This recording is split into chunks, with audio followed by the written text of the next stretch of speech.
just thought we'd whisper to you while we do this. Thank you.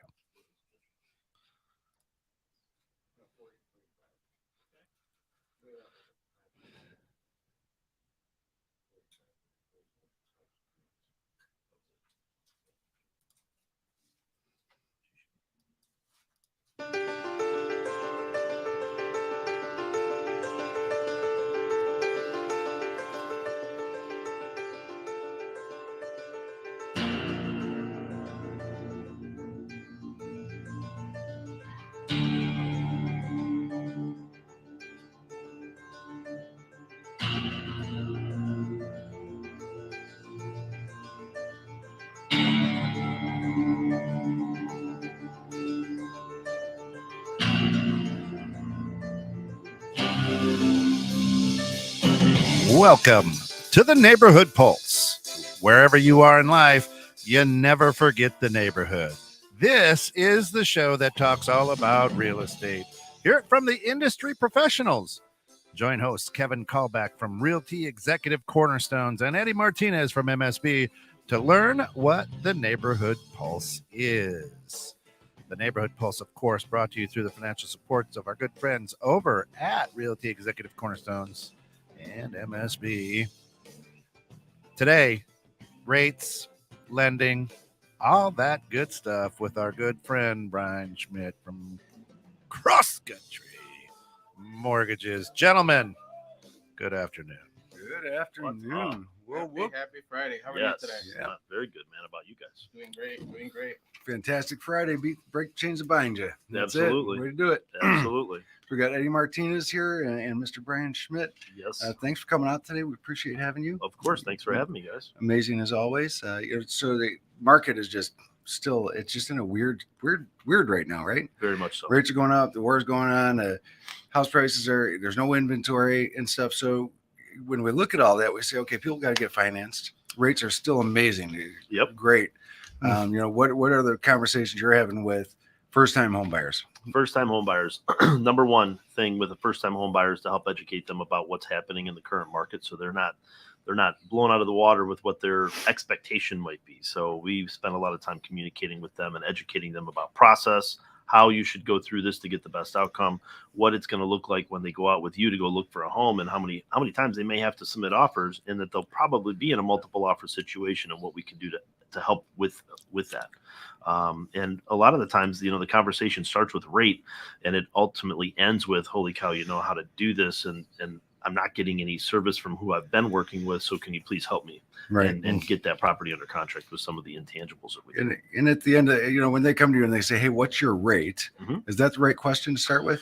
Well, my personal belief is you get what you pay for. Ultimately, what it boils down to is you can have the lowest rate. You probably just can't afford it.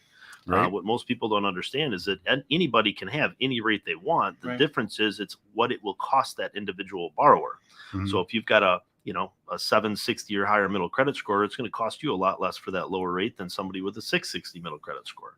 So if somebody asked me about rate, that is basically most people's way to ask about mortgages because they don't know any other questions to ask. Right. And I think that's not the question they're really asking, right? No, I think what they're really asking is like, what can you do for me? But rate is the basic thing that most people refer to, like, especially as a first time home buyer. Mom and dad are super protective and they're like, we want to make sure you get the lowest rate. Well, lowest rate might come from Wells Fargo. And I hate to name names, but like I just had a client today that was working with them and they got the super crazy low rate, but it's going to take them 3 months to underwrite the file and they have to close in 3 weeks. Right. So you can't have both worlds. So it depends on the individual borrower and what is most important for them. Yep, absolutely. Yeah. So there's a couple different types of lenders out there: mortgage brokers, mortgage banks, correspondent lenders, and there's a lot of confusion that I see with first-time home buyers. They'll get quoted an interest rate, and 95% of the time they haven't supplied any of the income and asset documentation. Right. Yeah. So like I call that malpractice in my world, basically. Insane. And what ends up happening is they get super confused about a loan estimate and what's on the loan estimate and why do I have a lender credit? Why do I have discount points? Why is the rate this? Why is the payment that? How come I need to have this much money to be approved, but I'm only going to spend this amount of money to close? Like they don't understand those things because 99% of loan officers are not educating people about the process.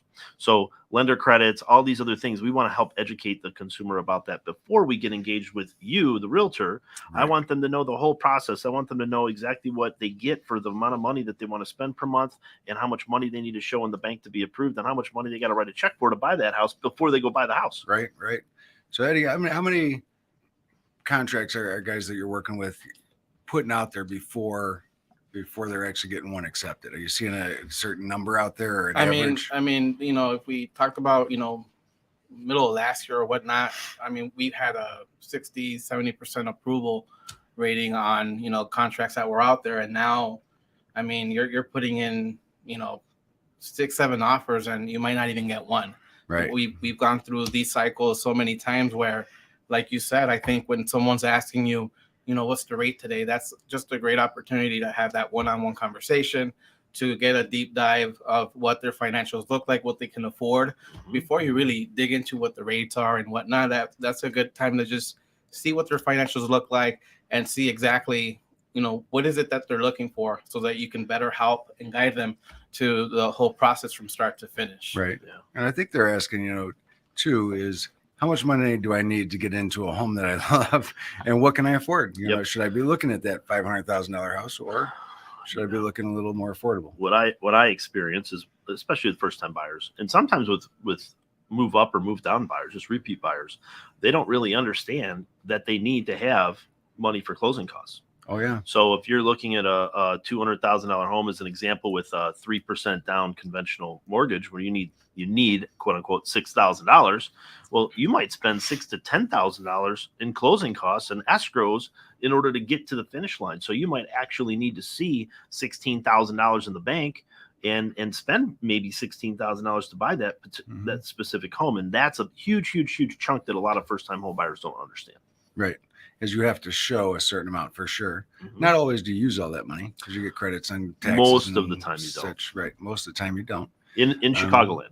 In Chicago, right? In Chicago, yes. Let's get that straight. And what I tell borrowers, until we hit the finish line, we need to make sure these funds are there. We don't touch them. Right. That we don't do anything to increase them in a short amount of time that will raise any red flags. So that when we do get to the closing table, then those are going to be the numbers that are reflected after title does their thing and everyone else. Then you'll see the true numbers. But for right now, we're working off of these numbers, and these are the numbers that we need to respect and more in one way or another honor those numbers to make sure that nothing goes south because of a little change here or a little change there that can affect I had a buyer ask me a couple of weeks ago. He says, "All right, we're getting close to closing this now. We're going to buy some appliances. We need the washer and dryer because they're not leaving it or not." And I said, "Well, how you paying for that?" "Well, we're opening a charge card." "No, you're not. No, you're not getting appliances till closing." So today is closing. So today they can go shop to their heart's desire. Yep. But before then is a huge mistake. Yeah, I always tell people, do not buy anything until the day after closing. Right. If you tell them the day of, then they're going to go do it the night before. Thinking that end of business is over and no one's going to see it. And then all of a sudden we get an undisclosed debt monitoring alert that says they pulled credit. We now have to verify and now they're screwed. That's right. Yep. Yeah. So I had to move here. So I quit my job to move to Illinois. Well, hold on a second. What? Hold on. Yeah. Oh, they're going to re-verify your employment, at the last minute a lot of times, right? Almost every time. Almost every time. Don't be confused about that. For sure. It's very, very, very, very, very difficult to get something past mortgage underwriting in today's market. Like there's a database that we run everything through for every file. It's extremely difficult to get something past an underwriter. So, white collar fraud, mortgage fraud is still a huge component of that across the country, but it's super difficult. Yes. Yeah. They're sir. Yeah, got a listener texted in, said, "I'm in my mid-20s. I've rented my whole life. I'm afraid I can never get into a home because I haven't saved enough money for the down payment." Great. Probably true. No, I'm kidding. It's probably true. Yeah, no. Right. Kidding. No. So the key to that specifically is, like, most people are just afraid because they just don't know what they don't know. So the education of the process is super important. So the way that we like to do it is I will have my team reach out to this individual. We would get all their basic information that we need over the telephone, send them a link with the documents that we need to pull a credit report. Just because you don't have money saved does not mean that we cannot get a mortgage approval. There's lots of different ways to create assets. I can't create income. I can create assets. Right. So as an example, a very similar situation, a client of mine, this was probably 13 or 14 years ago now. Rob and Shannon lived in an apartment down in Naperville, referred to me by their attorney, and they had tried to buy a home 3 years in a row, and then they just couldn't figure out how to do it. So I sat down with them, and we had a cup of coffee at the Starbucks not far from their apartment and over off of 59. And they basically said, we don't have any money. We can't buy this house. So, all right, well, let's talk it through. Here's how much you would need to buy this hypothetical home. Give or take, it might have been $15,000 or what have you. And we looked at all their assets. They had retirement accounts and they had a little bit of cash saved, but they had 2 motorcycles that Rob had sitting in the garage. Like, he was adamant, there's no way I'm selling my bikes. So I'm not talking about selling your bikes. So let's look at this. So if you look at your motorcycle, what are each of them worth? One was like 6,000, one was like 15,000. I'm like, all right, cool. You need 15 grand to buy a house. Do you think you can get a loan against that bike temporarily? And he was like, maybe. The monthly payment on that bike worked out to be about $250. Mm-hmm. So I referred him to a local bank to do a motorcycle loan. He got the $15,000 loan. And instead of him having a payment that was higher that they originally wanted before the motorcycle loan, we lowered the monthly payment equivalent to the motorcycle payment. So their total out of pocket per month was not more than the loan on the bike and the loan on the house. Correct. Makes so sense. now it fits this budget. That couple now, 13 years later, they've moved 3 separate times. I did all 3 of those mortgages. I think I refinanced 1 or 2 times in the middle of that as well. And now they're sitting on a home with about $150,000 of equity. And it was because of that conversation with the $15,000 motorcycle loan. And I think that's where, a good lender has to get creative and just really use all the resources that are available to them. Last year, I was speaking with a potential buyer that said, oh, you know what, I'm just going to wait it out. I'm going to wait it out, maybe next year. So here we are next year today. And I get a call, hey, they're raising my rent $500. What can I do? Well, let's look at what you have. They have a lot of money in cash. We can't use that right away. There's 401k money there. Let's use that. You don't plan to change your job. You'll put that back in, and it will allow you the opportunity to put enough money that you need down and still get you a home today versus, getting that $500 increase in rent where your rent's higher than the mortgage that we're quoting you today. Exactly. So it's all about understanding the financial picture. The more I understand about the financial picture of the client, the better I can offer solutions. If I am not getting everything that you have, like I had a client earlier this week not share with me that he had another $400,000 available to him. Right. Whoops. Kind of important to know that. Because I wish I had that problem. Right. But for the $1.1 million loan that you're trying to do, I need reserves. And if you put everything down from the sale of your existing home, you don't have any cash left over. You're only showing me 20 grand in the bank and you're going to have a $7,000 mortgage payment. I need reserves. Bam, there's a $400,000 and now we're all good. Yep. But magic. You have to be super transparent with that.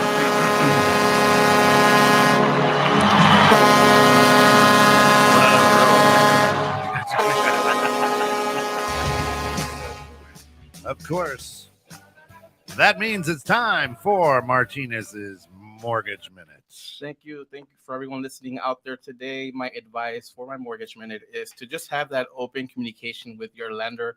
A good lender will tell you, as an example, we take the application today. This is the quoted rate today. But hey, it might take a week, 2-3 weeks to get a contract. Now that rate is different, or the price of that rate might change as well. Make sure that you're asking your lender what the rate will be today if I was to lock in my rate. I think that's the most important misconception out there where, hey, you know what? You quoted me under 4% a week and a half ago. As we all know here, rates have changed dramatically within the last week, within the last 2 weeks, where that might even, get you out of a deal where you might not qualify. So my Mortgage Minute advice is talk with your lender, have open communication, make sure your lender's keeping you up to date, if not daily, every other 2-3 days of where we're at to get them to, number one, put a deal together that makes sense. And then 2, to, in these days, the best advice that I'm getting out there and the hot topic is as soon as you get the contract, let's look at where rates are. And if possible, let's lock it in, talk to your borrower, make sure you're having that open communication, because that can honestly be a deal breaker at the end of the day. Right. Makes And sense. rates not only changed weekly, they changed all Every day, day, all all day. day, Right, every it's like day, the not stock once in market, a it's like, while, all day, all over the every place. day. Yep. And they Of course, that silky smooth voice you're hearing is that of Bryan Schmidt. Brian, if people want a loan, they're looking to borrow some money to buy a house from Kevin, or Amen. how do they get in touch with you? Well, the best way to get in touch with me is to reach out to my main office number and speak with my team. That number is 847-603-4778. Or you can email us at thebsmt@myccmortgage.com. Nice. Beautiful. And Kevin, if Love it. someone's looking to buy a house, sell a house, do anything with a house, Say, how do they call get me. in touch with you? Call me 708-277-3913 or email me at callkevink@gmail.com. There you go. Brian, this question is to you from Ted, and good afternoon, Ted. I'm a disabled individual. I heard there are good programs that help first-time buyers that are disabled. Is that true? Yeah, absolutely. So, so the first time home buyer question is a misnomer. There's no such thing as a first time home buyer program. Right. There's a down payment assistance program, and there's some marketing programs that are geared towards down payment assistance. But that's a separate topic. But specific to your question, disabled veteran, if we're talking specifically about the state of Illinois, if you're 70% or more service connected disabled veteran, your real estate taxes will be zero after the first of the calendar year that you live in the home. So let's say you bought a home today and you close in April of 2022. You're going to pay real estate taxes for this calendar year. But then after January 1st of next year, you can apply with the county, with your assessor's office to basically be approved for that exemption. And then that will waive 100% of your real estate taxes so long as you're 70% or more disabled service-connected disability. And that's specific to Illinois. 'Cause That's I know like every the state's best different. benefit for living in the state of Illinois. If you're Literally. a veteran. If you're a veteran and you're disabled, they will definitely give you a huge tax break. So Right. that's a fantastic opportunity. And we help clients, work through that if they've got questions about it, when to apply, and remind them about it after they buy the home and whatnot. But there's also another benefit if you're not a disabled veteran. That is, if you're buying a disabled veteran's home. So if you buy a home that a disabled veteran owns and currently pays zero taxes on, the home that you're buying, you're not going to pay those real estate taxes on for the remainder of that calendar year either. Right. So you're going to get a bit of a tax break if you do that, and it's a little bit of an upside. So if you're making offers and you're losing out, and you have a home that's a service-connected disabled veteran in there, make your offer subjective to those real estate taxes, knowing you're going to pay less every single month for that home. Factor that into your offer. Make a better offer. Be more aggressive with that. That will help you get that specific home. Right. Rating the best offer doesn't necessarily mean the price. No. There's a lot of other things that are moving parts in an offer that can change that. Right? Absolutely. So, what about non-veteran disabled? Non-veteran disabled, I don't believe there's a whole lot that I'm aware of. The state is rewarding veterans, basically, is what I'm aware of.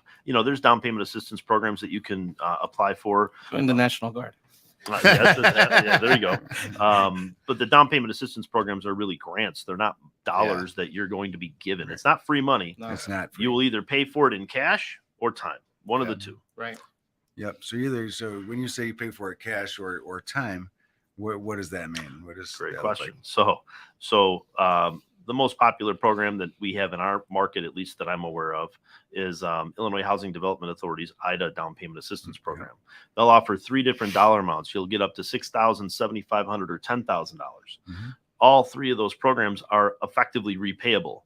The $6,000 program is forgiven over time, over 120 months. So you have to stay in the house, live there for 120 months, and they're going to basically give you a credit of $50 for every single month that you live in the home. Right. And if you stay there for 5 years and you sell the home or refinance that mortgage, you'll have to pay them back half of the $6,000 because you only stayed there for half the time. And does that increase your rate at all when you take one of those programs, use one of those programs? It's a market rate most of the time. Understand that program is funded through bonds, so they're paying interest on that money. So they're going to charge a rate that is a market rate. They're not going to be like discounted rates. Right. And a lot of times you got to take a class with those as well. Correct? Yep. I'll teach a class live once a month, or we'll send the client to an online class that they need to go to if we don't have time. Do you also do DPP, or you stick to the IDA programs? I just stick with IDA. IDA, okay. There's a lot of options out there. It's kind of crazy. Yeah. Buyers out there are they're active. There's a lot of people paying. Some people are paying a little bit higher prices, and so now we're running a little bit of appraisal issues. So that's kind of hitting the market. So with this, appraisal doesn't come in, you're in trouble. That's kind of tricky. And I'm sure that's something that you obviously talk with your clients on, homes that you see that they should be really at this price range, but obviously everyone's putting their homes up to this value. How do you coach to your customers on the best ways to make that offer realistic? Well, I think it starts with the communication with the borrower as well as their realtor. Had this exact situation happen last week, maybe it was the week before. The seller put their home on the market for $440,000, and the listing agent was not very aggressive with the seller. And they're like, well, it's not going to sell at $440. I think it'll sell lower. And they said, well, if you don't list it at $440, I'm not going to give you the listing. So they listed it at $440. Well, then the buyer's agent who referred the borrower to us calls me and he's like, I don't think this thing's going to appraise for more than $400. Like, I can't find anything to comp this thing out at $400. Right. Okay, cool. Well, I'll tell you what. Let's run numbers all the way up to whatever the highest number is that you think that you and the borrower think they're comfortable with paying, and then we'll talk about it when we see what price we get negotiated. So they negotiated all the way up to $420. And then they got a $20,000 discount. The seller was frustrated that they came down $20,000. But now I told the borrower or the buyer's agent, I'm like, listen, you got to make sure that listing agent is like crystal clear that if this thing doesn't appraise, they're not bringing any money in. No. And he's like, well, how do I say that? I'm like, let's make the phone call together. So I called the listing agent. I said, listen, I want to make sure we're 100% crystal clear. The way that these borrowers are approved, this is what they can absolutely do. There's no other money that's going to come from their pocket because there's nothing left in it for them to buy this home. So if this property comes in below the 420, your seller will have to lower the price. If they're not comfortable with that, they shouldn't put this home under contract. Right. And they came back and they put it under contract, knowing that it's going to potentially appraise lower. So at 420 or below, we have a deal. So that's correct. That's where it worked out. So that's they agreed that they would accept no less than $400,000 if it appraised. And then we're waiting to get the appraisal back at this point. So we'll see what happens. But the communication's a key, man. Communication is always the key, right? That's what we do. That's what we do. And I'm sure you've seen a lot of deals in favor, some that obviously haven't been in favor as well. Talk us through about what got you into mortgages, what got you interested, and what did you do before. So I was at a wedding I was in basically Lake of the Ozarks in Missouri with my wife, now girlfriend at the time, and I was the only other guy wearing a suit at the wedding. Hey.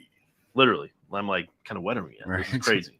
They didn't come in hoodies, right? No, and everybody's wearing like white T-shirts and like khaki shorts and like sandals. A beach wedding. Yeah, but they were in a church. It was was strange. So my wife's all dressed up, high heels and the dress and everything. I'm wearing a suit and all dressed up, and I go to the bar at the reception, and this other guy walks up in a suit. We look at each other, we start laughing. We're like, well, hell, I wouldn't have got dressed up if I would have known I didn't need to. Right. We start talking. 6 hours later, he's like recruiting me to come work for him in Kansas City as a commercial real estate broker. And I'm like, I don't even know what that means. What do you, how do you get paid? What do you talk to me in that language? Yes. So we talked about it, and I flew out there 3 or 4 times. And after 6 months, I finally said, all right, I got nothing to lose. Why don't I try it? So we moved out there, and my agreement was to live there for 3 years and learn the business from him. And he was a guy that would literally make $1 million a year every year. And his whole objective was to make $1 million and then stop working by the earliest he could in the year. If he could do it on January 1st, he would. I'm done, and I'm going to enjoy life. That was his model. So, but he sold like enclosed shopping centers, industrial warehouses, massive, like mini malls and everything. $330 million sale was the first deal that I worked on with him. So massive deals, completely different than residential.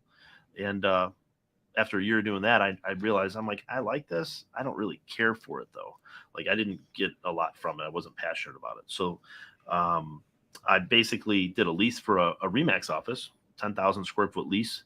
And they were like, dude, you should come work for us. You could do real estate. You're doing commercial. There's way more opportunities in residential. I'm like, I don't know. Let me shadow you for a few days and see what that's take like. A look, right? So I hung out with his father and son, and I just shadowed him for 3 days. I'm like, I could do that. All right. So I moved my license to their office after I talked to Greg, my mentor, and he's like, yeah, go check it out. So I move it over, and bam, 1 month, 3 buyers under contract. I'm like, okay, cool. I like this. Let's keep going. Well, I didn't know anything about loans.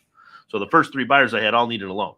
And all three of the lenders that I referred the client to, because nobody had a lender, they were a mess. And I'm being nice when I say that. It was horrible. Right. Horrible.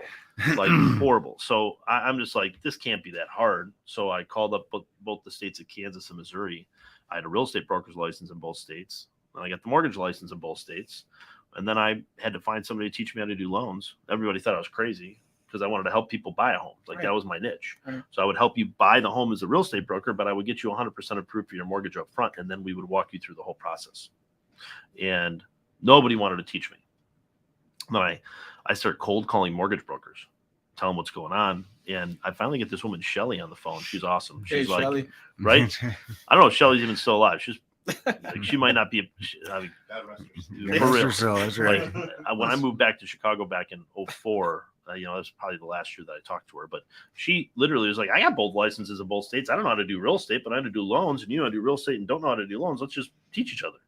There you go. So that's how I learned how to do mortgages. Yeah, I went to her office every day and she taught me how to do a loan application and why we need all these things and had me reading all these guidelines. It was crazy. Back Right? then it was a paper. It was all paper. It's all And then on the real estate side, we had just gotten an electronic MLS in the residential world. There was no it was on paper. Like I remember getting paper MLS sheets. I was like, this is crazy. Fax machines were very popular They're at that time. the 10-inch binders, probably, right? Literally. Right. It was before Google. So I'm like, all right, well, I guess that's how it works. And then they came out with the MLS. It was all digital. It was like, oh my gosh, baby. this is amazing. And it just blew up. It was just a way, way, way better way to operate. But anyway, so after Shelly taught me loans, I moved back to Chicagoland. I did both real estate and mortgages together until 2012. And on January 1st of 2013, I stopped doing real estate, just focused on mortgages. Nice.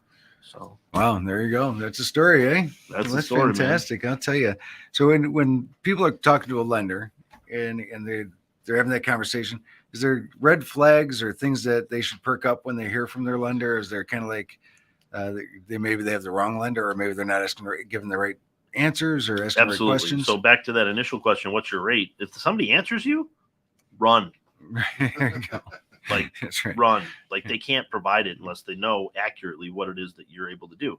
So number one, if they're talking about rate only and they're not asking about your income, your assets, or what is your financial goal? Like what is it? Why do you want to buy this house? How long have you been employed, if anything? Like, well, not only those are basic, like they're not even getting the basic information, not good. But like if they're not concerned about what your goals are and what is important to you and why you're doing this and how they can help facilitate that, that's a problem.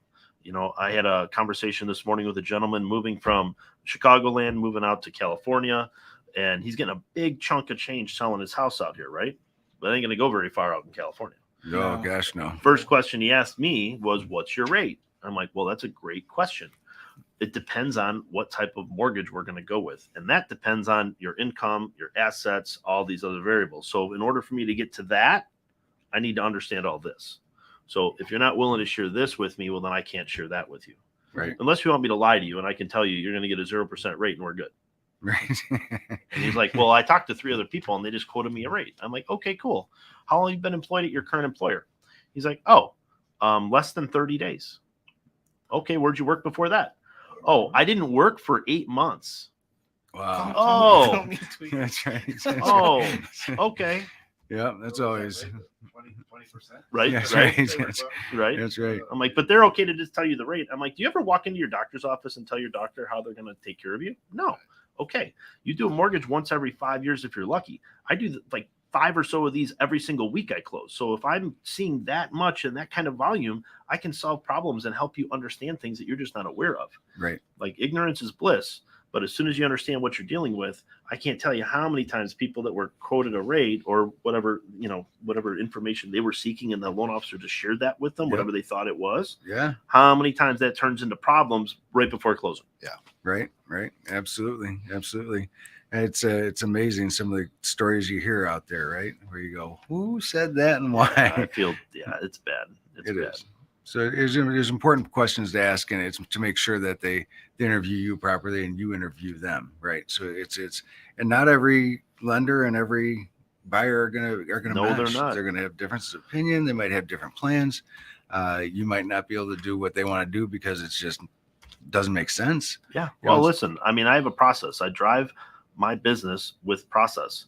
I can give you a predictable outcome with accurate results if you follow the process. If I am not allowed to do what I know works, I can't guarantee a predictable outcome with a great experience. Right. I had a client we talked to, or a referral, I should say, we talked to a few weekends ago.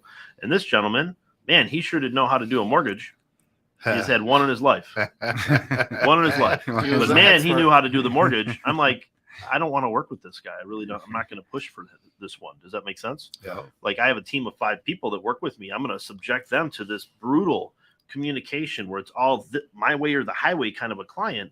Like, I'm happy to serve the client and take great care of them, but there's a structured way to go through that. Right. And some people are not a good fit for that. That's funny. That is true. That is true. That is good What stuff. about any red flags for when you're working with realtors? Do you ever see them stepping on your toes as far as trying to, work the deal? I think and things like that. I think the number one piece of advice I can give to realtors, and remember, I did real estate for 12 years. Right. Like, don't try to play loan officer. Do not try to answer a question you're not 100% confident in answering. You will be wrong. Guaranteed. Guaranteed. If you're not clear, you should have a loan officer as a resource that can immediately answer the question for you. And if you don't have that, you're working probably with the wrong lender. Right.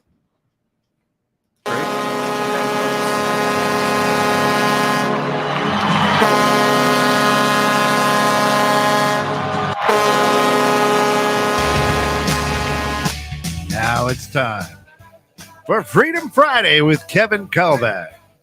Freedom Friday. Break the chains that bind you today, whatever they may be. We are here to talk to you today. We're hearing a lot out there about people not being able to sell because they don't have a house to buy, right? So there's a private listing network here in Illinois. Not in all states have it, but some do.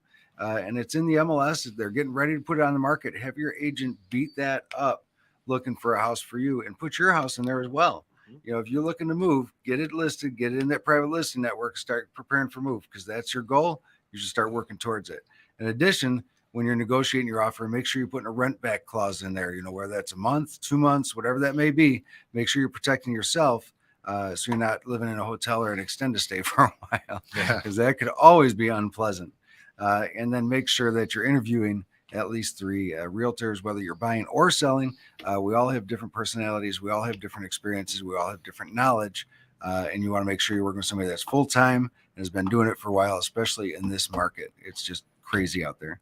And that's been the Market Minute with Freedom Friday. Break the chains that bind you, baby. There we go, baby. Of course, if you need that loan to get that house, you're going to reach out to our good friend Bryan Schmidt, who's our guest today. And Bryan, how do they get in touch with you? Again, my phone number is 603-477-8. You can text that number, by the way.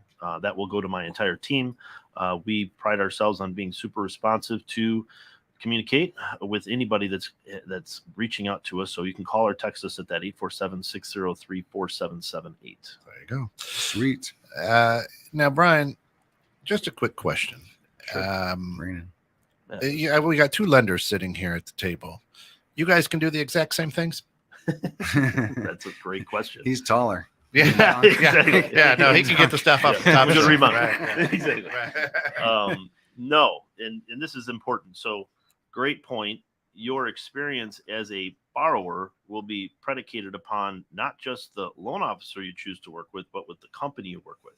So, like, I work for a big company. We're one of the largest in the country. We're massive, $60 billion or whatever we did last year, like 8,000 employees, massive company.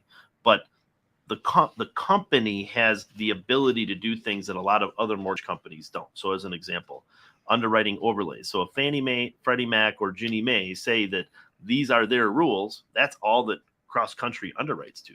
I don't have any overlays. I got nothing that makes it more complicated than what the government will require of us, right? Not a lot of lenders can say that. Most lenders can't, as a matter of fact. So that's a big reason as to why I work at the company. The second half of that equation is you could have a really, really, really bad loan officer work at a really, really, really good company. So understand, to Kevin's point, to your guys' point, interview people that you're like considering to work with. make sure that they're a great communicator with you. Like, the communication is the key. If that person is not communicating with you and you have to hunt them down, red flag. If they're not responsive to you, red flag. If they're not able to update an approval letter, or if their default answer most of the time is we can't do that, you're working with a fixed mindset person. You're not dealing with somebody growth minded that's solution oriented. You need to have a solution provider. That's what I'm like the deal maker kind of. I don't negotiate the deal, but you're going to hand me like all the ingredients for the recipe, right? And then you might be missing a couple ingredients, and I'm going to figure out how to bring those to the table. So that's the difference between a seasoned, experienced loan officer and somebody that just might not have that ability. And you could have somebody that's got 20 years of experience, but they've had 20 of the same year. Yeah. Right. We don't want that. Right. That's true. Now, when you talk about ingredients, there's ingredients to everything. Is when somebody walks into a loan officer and they say, okay, here's a check stub. What can I afford? Mm-hmm. What should they be, when they were seriously concerned in buying a house, what should they bring to you or Great to their lender? So for me, the best practice is I want to have a 15 to 30 minute conversation with you on the phone. I'm going to ask you a bunch of questions that you're not going to get asked by 99% of people that you talk to. The answers to those questions will predicate what documentation I need from you to get you approved. Whether you've been in a divorce, you've had a foreclosure, short sale, loan modification, you've had a bankruptcy, maybe you've had a tax lien or a vehicle repossessed. All those things are super important. I call those deal killers, because inevitably, if I don't ask about those up front, those are the things that come back and kill that deal right before closing, right? Yep. So that being said, the basics are going to be 2 years tax returns, 2 years of W-2s and or 1099s. And then we're going to need to see all business returns, even if you are a W-2 employee somewhere else. And I do want to see at least the most recent bank statement. Yeah. And of course, Bryan, your team does more than just purchases. You guys will take care of refinances, cash out refinances. Absolutely. Yeah. So a big part of my practice, it's kind of crazy to me, but I'm literally the only loan officer in the country that carries 3 separate designations related to divorce. So I deal with a lot of families, unfortunately, that do go through divorce, and then I'm being consulted with by their attorneys before they go and negotiate the marital separation agreement. So I'm trying to help create the outcome instead of react to the outcome, right? So we're trying to be super proactive with that. So divorce is a big part of the refinance world. I can help somebody take cash out of their home and, like home improvement, debt consolidation, what have you. I'm not a huge fan of refinancing because you're taking a lot of equity out of the property to solve a short-term problem a lot of the times. And a recurable, so we see the people do that with, they pay off debt and then they get more debt and then they want to pay off more debt. It's a spending problem. It's not a, right. Oh, I just had this, I had these expenses. Emergency, right? There's always an emergency. It's bad habits. Bad habits, right? Exactly right. Now, as far as your how your week looks, as far as social media and what you put out there, what kind of information do you like to put in front of the public? I don't do a lot of social media. I do videos that go out to my database, and we'll share that. And I have somebody on my team that's responsible for posting those types of things. But I like to educate people. Like, it's super fun for me to help people understand why this didn't work or how we can make it work or what have you. So I'll do a video. Usually every Monday we send a video out, and it might be something about like, oh my gosh, rates went up in the last week more than they have in any other week in the last 10 years. Like, that's literally what happened this week, right? Like, today was the most expensive week for mortgage rates in the last 10 years. Most people don't know that. So rates went up 1/4 to 1/2 percentage point in the last 5 business days. Yeah. That's a crazy amount. Yep. So like, I want to educate people about that. So I'm not going to be like talking about great loan programs. The reality is most lenders have the same program. Right. The reality about the underwriting guidelines for that program is where the experience of the loan officer comes in to help understand how to get that person approved for that loan program. So I'll share a lot of little nuances. Like, I don't know if you guys know about the 636 rule. Have you ever heard of that? I believe so, but no. 6:30 dinner. 6:30 Exactly. 6:30 and 6 minutes. No, 6:36. It's very simple. So if you are in a situation where you have, let's say you're receiving child support and alimony in a divorce. Well, you have to show that you've received that for at least 6 months before we can call it income. And then we have to prove to the underwriter that you'll receive it for at least 36 months after the closing of the loan. Well, a divorce, if you got 6 months that you have to receive alimony and child support before we can call it income, and we have to show that it's going to be 36 months from the end of the closing, and it's going to take, let's just say, 2 months to close the mortgage. Well, if you take 6 plus 2, it's 8 plus 36 is 44 months. I really have to show that as income, right? So the attorneys need to understand that stuff up front. So like all these little subtle things that will kill an opportunity for somebody is what I like to share and help people understand how to avoid. Right. And that comes with experience too. Yeah. You know, a lot of times you ever hear that story where the cart before the horse is usually people call us and say, hey, I saw a house and I love it and I want to buy it. Yes. You're like, great. Have you talked to a lender? Well, not yet, but I think I can afford blank. And Yes. you're like, I'm like, run. So Yes. we don't take people out to see homes if you're not qualified. It just doesn't make sense. Yes. One, especially with COVID going on, we don't want to expose you to their house and them to you. Mm-hmm. That's number one. Two, you're wasting your time. You're going to find a home you love and you're going to be heartbroken when you can't have it. Correct. Right. So first call we're doing is we're getting them to our lender and we're saying, how soon before they're going to buy should they be talking to their lender? As early as possible. So I don't care if you buy a house today or if you buy a house in 5 years. I just want you to know what it's going to take for you to buy that home. And the last thing I want you to do is plan. Let's say your lease expires on June 30th, and you all of a sudden you're going to start looking at homes in April. Like Right. you got a couple months. It's not going to work. So what I always tell people is like, look, this is a long-term thing. You're buying a home. You're going to stay in this home for probably 5 years or longer. Right. We need to start the process way earlier. Mm-hmm. So can we move quick and we could solve problems and get people approved? Like today, I can get an approval done in 4 hours if you give me the paperwork. Right. Like we can get it done. The problem is when there's documentation problems. And Right. that's the part that most people don't That account takes for. time. Especially if they're self-employed. I haven't done my taxes this year. Or I just did my taxes. It's great. My CPA is awesome. They showed me how to pay nothing in income tax. Well, cool. Now you're denied. Yeah. So like that's a very common thing. Right. So like to that point, like self-employed people like ourselves, it's super, super, super, super important to talk to a lender before you file your tax return in the year that you are expecting to purchase that home. Yeah. I will work with you to adjust your tax return, and I'll literally show your accountant what number needs to go where on the tax return so that the math works for the mortgage approval when you file the return. I want to business owners are tough Very because there's a lot of challenges there. Now they can amend their taxes for 1 year, but if it's not shown for 2 years, it can be a problem, right? So we just had a gentleman that closed 2 weeks ago. He had filed no self-employment income for 2 years, but he was self-employed for 10 years. I knew who that is. You got that right. So I'm like, okay, well, this is what we need to do. We need to amend your 20 return, and we're going to actually file a 21 return. And this is exactly how much income I need to have to be able to make this work. Right. And he's like, and you're sure? I'm like, 100%. He's like, okay. We Yeah. went and wrote a check for $16,000 for the IRS tax bill. Yep. Yeah. And he owns his home. And it's funny because they'll And say, he loves it. He loves I don't want to pay taxes, so you don't want to buy a house. That's exactly Right? right. Understand, like back in 2009 when the market crashed, the federal government basically said, look, if you're going to buy a home, 90% of all mortgages go through the federal government service entities anyway, Fannie Mae, Freddie Mac, and Ginnie Mae. If you're going to get a loan with one of those three entities, you're not going to get the loan unless you pay income tax.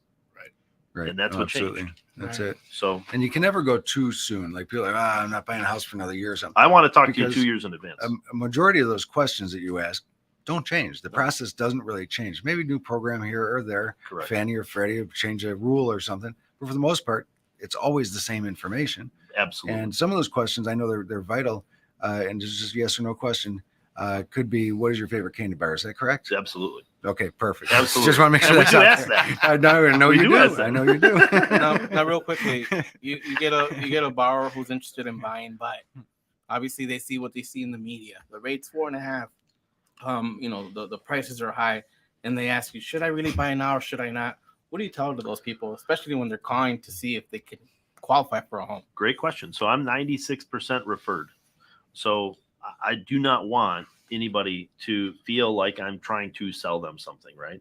So I ask people all the time, I'm like, do you want me to answer that question like you were my daughter? Or do you want me to just tell you what you want to hear? Right. And most people are like, well, please answer it like I'm your child. Okay, cool. The market right now is X for what your alternative is for rent. And if it makes more financial sense for them to own the home, I'm going to show that to them and prove it to them with numbers, not just my opinion, Mm-hmm. but also with that that, if the numbers That's don't right. prove that it's better, I'm going to tell them it's not good for you to buy right now. And what states are you approved to lend in? Literally help you in 50 states. 50 Nice. states. Yeah. What about 50? The 51st one over there. You know, Over in Russia. Right, I don't know if we're right, doing loans over whatever. there yet. Ixnay on the usher, Ray. That is funny stuff. And we are wrapping it up. Bryan Schmidt, Hey, thanks for coming out. Thanks for Love your having me, knowledge, gentlemen. sir. I Yes, sir. appreciate Thanks it. for sharing. Thank you. It's been crazy. So next week we're here with Dan Hunsaker from Right Home Inspections. Learn what you should be looking for when you're buying a home and what you should do when you're selling a home. Are pre-home inspection, pre-sale inspections important or not? Prep up your home. That's right. This has been the Neighborhood Pulse. Thanks for getting caught in the net with us here this afternoon. Remember, if you're looking for a mortgage, you're going to reach out to Bryan Schmidt and his team, 847-603-4778, or email the BSMT at myccmortgage.com. And they'll take care of you 24 hours a day, 7 days a week. That text will come through. Yes, it will. All right. That's That's right. Everybody come back in about a little over an hour for In the Know with Steph and Joe. And just, enjoy the beautiful rain out there and what is it? NCAA March Madness. March There you go. Madness, All baby. right, everybody. Pick your brackets. All right.